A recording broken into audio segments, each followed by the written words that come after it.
C'est pour moi un réel plaisir, mesdames et messieurs, de vous retrouver encore à travers cette édition de l'info scientifique. Bienvenue à tous et à toutes les titres de votre journal.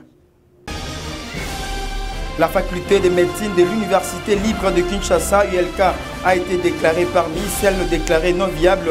Le Conseil d'État a ordonné la suspension de la circulaire numéro 033 du ministre de l'Enseignement supérieur universitaire du 17 septembre 2021 portant interdiction des recrutements des étudiants dans les facultés de médecine jugées non viables à l'égard de la demanderesse ULK. De l'autre côté, l'Institut supérieur des sciences de santé Kimbanguiste a célébré la clôture de l'année académique et collation des grades académiques 2020-2021. C'est lundi 15 novembre 2021 dans l'enceinte de l'église Kimbanguiste, conformément au respect du calendrier réaménagé du ministère de l'Enseignement supérieur et universitaire.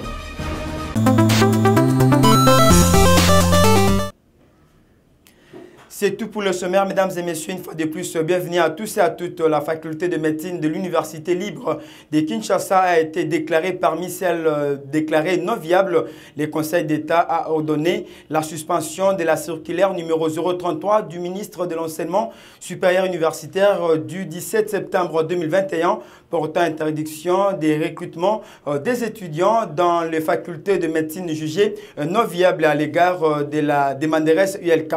Pour éclairer la lanterne de certains qui interprètent mal la décision de cette juridiction, la cellule de communication du ministre de l'Enseignement supérieur universitaire précise qu'il s'agit d'une suspension et non d'une annulation, et c'est à profit seulement de l'ULK jusqu'ici.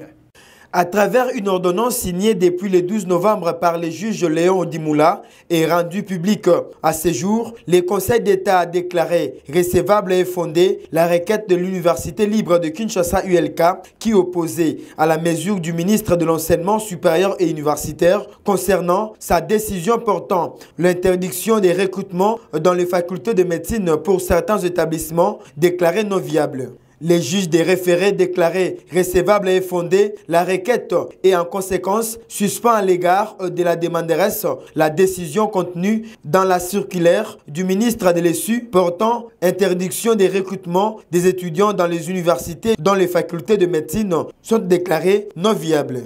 Dans cette perspective, la même source qui précise que la présente ordonnance sera notifiée aux parties et publiée au journal officiel de la RDC ainsi qu'au bulletin de décision et publication des juridictions de l'ordre administratif renseigne que cette dernière prend effet à dater de sa notification aux parties. Au cœur de vive contestation, cette mesure du patron de l'enseignement supérieur et universitaire avait été prise lors des états généraux de l'enseignement supérieur et universitaire tenus à Lubumbashi dans le Haut-Katanga. À l'issue de ces travaux, le ministre Moïse Nzangi avait retenu au total 16 universités seulement jugées viables pour organiser la faculté de médecine à travers le pays. À l'en croire, cette décision ne résultait pas seulement des états généraux, mais aussi des résultats du contrôle de viabilité qu'il a mené avant les états généraux. Il convient de préciser que cette décision du Conseil d'État n'est pas générale. Elle ne concerne que l'Université libre de Kinshasa, indique la cellule de communication du ministère de l'Enseignement supérieur et universitaire.